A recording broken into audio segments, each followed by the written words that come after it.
Dave, today's guest was part of America's pop culture in the 90s. Remember this little tiny story you might have seen on the news once or twice? The murder of Nicole Simpson and Ron Goldman? Yeah, I think I saw some movie about just it. Once or twice, with the guy from Friends on it. The trial of her alleged killer. Never quite caught the killer, so we don't know. Football star O.J. Simpson. If you lived in America in the 90s, you knew all the characters of that drama because it played out in the news every single night. And one of those characters was Keith Zlomsowitch. Oh, that's not even good, is it, Keith? Keith, did we pronounce your name right? I'm so sorry. Close enough. Okay. I'll take that. He was Nicole Simpson's ex-boyfriend. He witnessed some harrowing tales, and this is not a joke, I mean, of OJ's behavior, his stalking behavior. It's probably why he called his new book Stalked. It Could Have Been Me. We'll talk to Keith right after this. The following is a Tony Lasano podcast, an Opie show on the Radio Misfits Podcast Network. This is the Minutia Men Celebrity Interview with Rick and Dave. All right, say the last name again for everybody, so it's correct once on the show.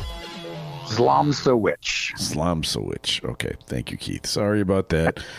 Welcome to the show. Tell us a little bit about yourself, because I've read a lot about you now, but people might not know that, for instance, you were no stranger to the world of celebrities even before you met Nicole. Tell everybody about who you are, where you came from, that whole story.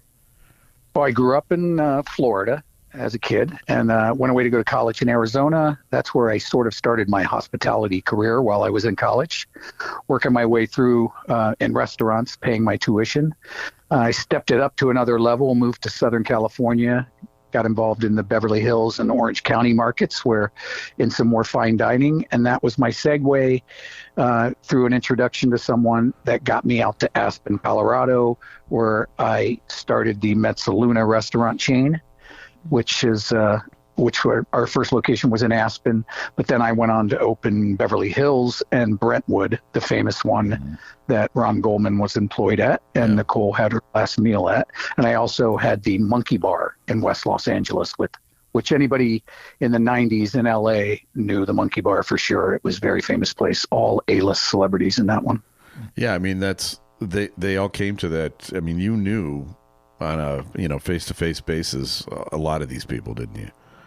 Yeah, I did. Mostly from the Aspen days. Mezzaluna, when I opened it in late 86, early 87, Aspen was kind of going through a transition where the celebrities were still kind of low-key, but they were around all the time. None of the big chains had come in yet. There were no Fendis and Gucci's and, Louis Vuittons and all those stores yet. So everything was mostly mom and pop back in that generation. Mezzaluna was the first sort of larger scale celebrity type restaurant to hit at that time. So consequently, we drew a large list of A-list clientele, and I became very good friends with a lot of them through the restaurant, and both in and out, skiing with and hanging out with and going to parties with. So I developed a friendship with a lot of celebrities over the years, and that continued on as I branched out and did Beverly Hills and Brentwood. It was just a natural to have that similar clientele. And Monkey Bar, like I said, was just the icing on top of the cake. Mm-hmm. Tell us a little bit about Nicole. I mean, we certainly know her persona from, what we know with the trial, but how'd you meet her? What was she like? What was your relationship like? Because, seemed like met her initially in Aspen, Colorado in early 1992, just as she was separated from OJ. She told me actually on our first meeting that she had come to Aspen to escape away from her abusive husband. She didn't tell me who he was, but I found out later. So we met briefly in Aspen.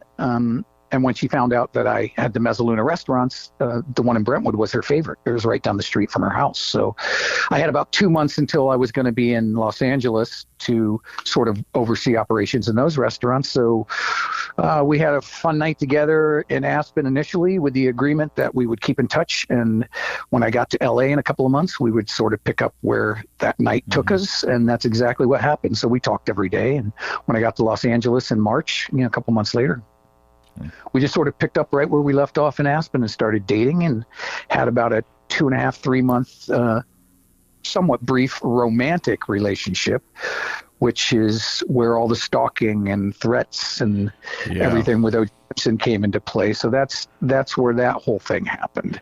And that caused us to sort of reevaluate at the end of that 3-month period what was really going on and if it was ever going to work with OJ sort of making it impossible for us. So we just sort of agreed that we were going to back up a little bit. That would get OJ off our backs. I was going back to Aspen anyway for business, so we thought we'd just become great friends and see where things took us. And that's what happened. So for the next year and a half, really the only year and a half that Nicole had any control over her own life, the first 15 years since she was 18 was with OJ. So he controlled basically everything about her life. And when they tried the reconciliation in 1993, which ultimately cost her life, he again kind of took over control of her life. So that sweet spot in there, Nick and I were first romantically involved in a relationship and then best friends for a year and a half. It seems like everybody has this vision of what OJ was like. I mean, but I think people have forgotten how shocking it was when it came out, because OJ, he was the Heisman Trophy winner. He was the Hertz running through the airport guy. He was wacky in those Naked Gun movies, a football Hall of Famer. We had no idea he was this madman. You must have been surprised by that too when you found out. Well, it was shielded pretty well. The prior stuff that happened with Nicole and OJ before I ever met her, the LAPD kind of covered up a lot of that stuff for him. He wasn't really, he was never held responsible for some of those earlier abusive actions that he took. So you didn't hear about it. It wasn't widely reported. Unless you were in that inner circle, you really didn't know. And when Nicole and I had the experience of stalking with OJ and all his violence toward us and threats, we were living a shared experience. So Nick felt compelled to open up to me about a lot of prior stuff that had happened, things that she had not even told her family or friends about, some of the stuff. She wasn't real proud of it. She allowed it to happen and she continued to stay with him all those years. So, but because we were living that experience, I think she felt like she could tell me things that she hadn't told other people, and that opened my eyes to what the real O.J. Simpson was. And we even had discussions about, she would look me in the eye and say, Keith, there's two O.J. Simpsons, the one everybody sees and knows and the one they don't. And she said, you don't ever want to be left alone with that one. Wow. And that's how I knew him. Were you ever alone with that one? I mean, did you ever... you said that you discovered he was stalking. I mean, did you ever actually see him? Oh yeah. He numerous times. I speak about this at length in the book. Obviously, that's what it's about. But the second night I got to Los Angeles, when Nicole brought her girlfriends to my restaurant, I got them a table. We had a big event every Tuesday night in Mezzaluna in Beverly Hills. So I thought it was a good way for me to, get closer to her, meet some of her friends, and us to start develop a relationship. Well, they show up, they get a table, and very shortly after that, up comes the Bentley with OJ in it, screeching up to the front window, jams on the brakes. He jumps outside, comes straight into our table. He knew exactly where we were at, and slams his hands down, stares me right in the eyes, and says, I'm OJ Simpson, and she's still my wife. Oh, boy. So that was the first time. I was in LA for less than 48 hours when that happened. And then there's numerous other events at restaurants and bars and nightclubs where we were at, where he would approach us in public. And then the very famous incident that was widely reported because it was part of my grand jury testimony of the night he watched us making love through the window of her house, unbeknownst to us. Followed us home after stalking us in a nightclub and watched us through the window and approached us the next day. And that's when I stood in between him and Nicole. He was waving his hands and pointing his fingers and screaming, I watched you. I know everything you did. And, that was the OJ not too many people got to see. His eyes turned dark black and the veins came out of the side of his head, and you could see the anger in his face. And she was trembling, standing behind me, and all I could do was the best I could to protect her, and I refused to leave him alone with her for several minutes while this went back and forth, until she convinced me to please just go outside, or else he was never going to leave the house, but stay close to the door so I could hear if anything happened. So that's what I did. My God. Phew. That's crazy. Like you said, you were no longer dating Nicole when she died. Do you remember how you heard the news of her murder? And I would imagine. I had left the Mezzaluna restaurant group months before her murders. I was in Atlanta, scouting out a new location for a restaurant on my own, and I had slept in a little bit that morning, and my phone rang, and it was a friend, very close friend of mine who knew of my past history with Nicole, and he said, "Dude, turn on the TV right away." He couldn't even bring it to tell me what he was talking about, and I turned on the TV, and then obviously it was on every channel, and the first couple of minutes were shock, trying to gather information. What do you mean she's dead? Who's this identified male?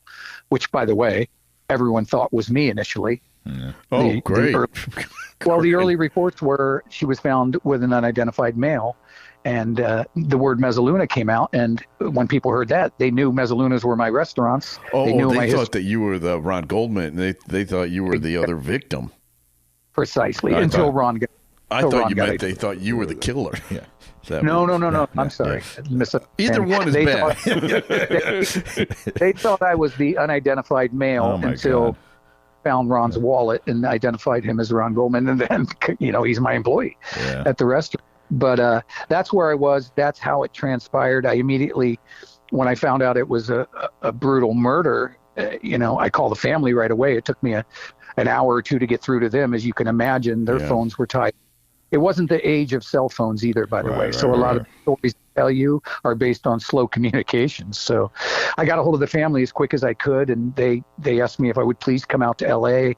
And be a part of the funeral, be a pallbearer, be around them, be with them for everything. So I obliged, of course, and jumped on a plane Wednesday as quick as I could get out of Atlanta and flew straight out. And the funeral was Thursday morning. So I hadn't spoken to Nicole for months prior to that because of another famous incident that everybody's familiar with, the 911 calls in October of 93. Yeah. Were all about me. OJ heard my name on the set of a movie that day. And because the mere mention of my name made him absolutely crazy, he went home and kicked in the back door, screaming my name. You could hear it all in the background of the 911 tapes, and ripped up the phone book with my number in it and tore up all her pictures of us together and threatened her, obviously. And because of that incident, he refused to let her even have any contact with me anymore. And the last time we spoke was several days after that, when I finally got through to her on the phone and found out what had happened. And she said, we just can't talk. I'm trying to give this reconciliation 100%, of everything. And your name makes him crazy. I said, I love you, Nick. I'm so sorry. Hung up the phone, not knowing that was the last time we would ever talk. And flash forward 6-7 months later, next time I see her, I'm holding her casket at her funeral. Oh man, I'm so sorry. Yeah, that is just. Obviously you knew right away who it was. As soon as I found out it wasn't some sort of crazy accident, or as the fact finding came out early on, I knew instantly that it was either him or someone that he put up to it. So, and then as the evidence started to be leaked slowly, blood at his house, a glove, his whole timeline. Oh, he went to Chicago, but not until 11 o'clock. Then I said, obviously I said it was OJ. And as we were at the funeral and the mass and the burial, that was hours. It was the whole day on Thursday. You got to remember, I'm holding her casket as a pallbearer, and I'm standing elbow to elbow with the guy that killed her. Yeah. Knowing that he did it, because the Bronco chase was the next day on Friday, the day after the funeral. So he was still a free man. And imagine my scope of emotions doing that. Oh my God. Yeah. It was crazy. I would have, obviously you're doing this book and you're doing, media tour. You got to be thinking about this every day, all the time almost, right? I mean, how have you been able to get over this? I mean, granted, it's 30 plus years ago, but good God. Well, I described this a lot in the book, kind of emotionally, how I dealt with some of the pain and some of the issues. I don't think I'll ever really get over it. I never got married. I never had children. I sort of always had a place in my heart for Nick. I know that sounds crazy, but I just couldn't take any relationships I had after that to the next level. So, but as far as a factor of worrying about safety. Of course I did. For 30 years when he was running around, except for that brief 7 or 8 years that he was locked up. Thank you to that judge in Las Vegas. But except for that period of time, I thought to myself numerous times, I had a bar in New York City where I walked home at 4 o'clock in the morning, many a nights in the dark, with dark stoops left and right of you in the streets of New York. Is somebody going to jump out? Is somebody, you never know. So it crossed my mind numerous times. He always mentioned me in interviews that he did post-acquittal. He wrote about me in that stupid book he wrote, If I Did It. He mentions me by name numerous times. So all that crossed my mind, and it's not a coincidence that the book was written after he died. But you were not actually, I know you testified in the grand jury, but you never had to sit there in the courtroom and testify in front of him, though, did you? Well, that's another whole set of circumstances. I was under subpoena to testify. It was told by the prosecution I was going to be the first witness to establish domestic violence and stalking. Right. So they flew me out to L.A. under subpoena. First of all, I was hiding away from the media because everybody found out who I was when they released my grand jury testimony. So I'm dodging reporters and news crews and TV offers and book offers and all that crazy stuff while I'm waiting. They fly me out to testify. They decided to put Denise Brown, her sister, on first with the plan to have me follow Denise. And Denise's testimony ran a little longer than expected, and I think they got more out of her than they were hoping to. So they sort of looked me in the eye and said, we're really happy with Denise's stuff, so we're going to open with domestic violence, which they were focusing their case on heavily. And they said, we're going to send you home and bring you back as the last witness, and we're going to close with domestic violence. Because the way they explained it to me was, we've got a lot of DNA evidence, we've got a lot of blood evidence. This is going to be boring to the jury. It's going to be long and drawn out. So we want to hit them with emotional stuff in the beginning and hit them with emotional stuff at the end. So sent me home. I go home thinking I'm going to be the last witness in the trial. Now, remember, as a subpoenaed witness, you're not permitted to watch the testimony of other people and watch the trial. So now I'm locked away in Florida. And that was a good year. Yeah. And every day it's going on, but I'm unaware of how it's really progressing. I'm hearing things, as you do through the grapevine. Yeah, there's no way you could completely. Yeah, no way. Jay Leno's got dancing Itos out there right now. Exactly. So I'm realizing that it's kind of going off the rails with Mark Furman, and it's turning into a racial thing, and the defense is playing that card, and all that's starting to happen. And while that's going on, I get subpoenaed by the defense. So now I'm under subpoena to the prosecution and the defense at the same time. The defense's angle was they had no intention of ever putting me on the witness stand. It was a ploy to, use this in the court of public opinion, so to speak. What they were trying to do is say, well, OJ watched this guy having sex with his wife through the window and didn't kill him.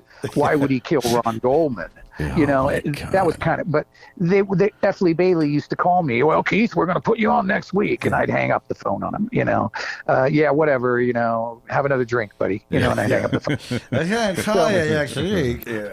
Yeah, that's basically what it was like. And I mentioned that in the book, how I would hang up on him. It was, I felt dirty talking to him, but that's all while the trial's going on. And I'm realizing that it's turning into this big racial thing. I was very familiar with the climate in Los Angeles. I was there for the riots. As a matter of fact, when Nicole and I were in the romantic phase of our relationship, it was during the Los Angeles riots. Yeah. So I stayed in her house for 3 days, and we boarded up my restaurants during that whole thing. I was well aware of the racial animus that was prevalent in Los Angeles with the district attorney's office and the LAPD. Right. I knew when they decided to move the venue to downtown LA that it was going to be tricky getting a jury that wouldn't consider race. Yeah. But I was hoping and praying that they would discount their emotions and look at the evidence at face value, and turns out they didn't. What was your reaction when the verdict came out? To be honest, I was 50-50 at that point. I was hopeful that they would look at the evidence for its value, but fearful that they would negate all that evidence and go with the emotional, racial aspect of it. And they did. And it took me a while. I went through the stages that you do. I was angry. bitter and and all those things, but I couldn't control it. I try not to let it define me, but I was unhappy, obviously. Yeah. So talk to us. Yeah, you have talked about his book, about your book. Why now? It's quite honestly because he's dead. That's what I was just about to say. Yeah, that's a very good reason. Yeah. Well, when he passed away, when he died, the media, I was living in the Bahamas. I didn't even think anybody knew where I was at. I haven't spoken to the media in 10 years prior to that. And they found me, they tracked me down, and the phone's ringing off the hook. And after a few days of that whole thing, I just said to myself, you know what? Now's the time. There's still an interest in this, obviously.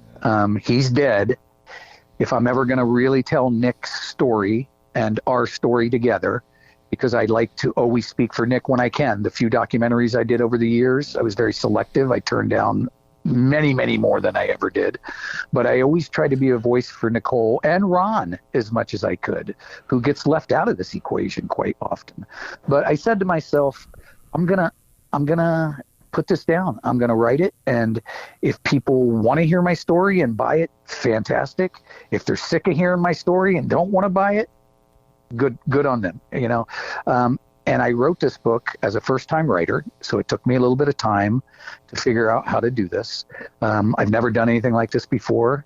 I wanted to write it. I didn't want to use a writer. I didn't want to use a professional person to sort of polish it up and make it, something that it wasn't. I wanted it to be raw and emotional and more like a walking journal. I wanted people to sort of go through the events with me, like you're sitting on my shoulder, and feel what I felt and feel what Nick felt. So that's how I formulated the book. Wow. Oh, geez. It's an amazing story. If people want to get a copy of the book, what is the best way to do that? Well, I'm only on Amazon. I self-published, for the very reason that I didn't want a publishing house and other people involved. So I self-published on Amazon. So you can purchase it directly by going to Amazon and typing in the title. Now, remember, it's called Stalked. It could have been me, for the simple reason that it very well could have been. But there's many books on Amazon with the word stalked in it. So you can type that in and find it that way. Or I have a dedicated website that I started for the book. I was unable to get the book title as a website. It was taken. So I got ojstalkedme.com. So all one word. So if you go to ojstalkedme.com, it'll tell you more about the book, give you a synopsis. It'll give you a bio on me. There's some picture reels that sort of contextualize me as a person and a little more information. And obviously there's 2 links on there directly to purchase the book. Or you can just type in Zlomsowitch. If you type in Zlomsowitch, only one in the world. That's good. Probably not a lot of books by Zlomsowitch. You probably could get that URL. I'm thinking you could. You know what? I'm going on GoDaddy right now, and I'm going to buy this. And Too late. Too late. Well, hey, we really appreciate it. Sorry you went through this. Yeah, no kidding. It seems like you have at least some closure, and you were, able to get through it. But good God, man, can I mention one last thing? Sure. Almost equally as much, I wrote this book for victims of domestic violence. I've made friends over the years with dozens, if not hundreds of women. Since the advent of social media, it's easier to find me, being I'm the only Keith Zlomsowitch in the world.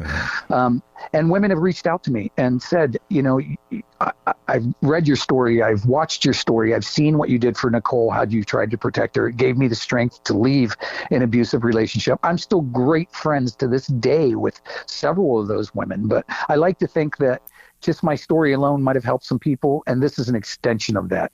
If women who find themselves in that type of relationship or might read this book and see some of the signs, some of the things that Nick went through, and take from that and understand that it is easier now than it used to be to reach out for help and support, and a lot of that's because of Nick's death. She brought a lot of light to that. But reach out, get some help. There's a support system out there. Understand that these problems exist, and they often don't get better.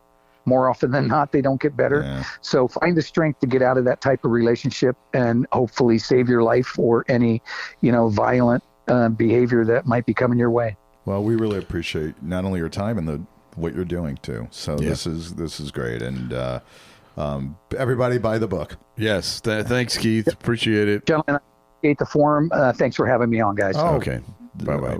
There Wow. he goes. That's Keith. Well, I'm feeling really guilty right now. for the parody song that the parody songs that you wrote about. I don't think I would have gotten in between him and no. I would have been like, okay, that's it. I would not have stood up to OJ either. No. Probably. But what a great guy. And I was going to tell him that the Dancing Eaters was my bit, but Jay Leno called you. Jay Leno stole it, and I was going to go into all that, but I thought maybe it was not appropriate.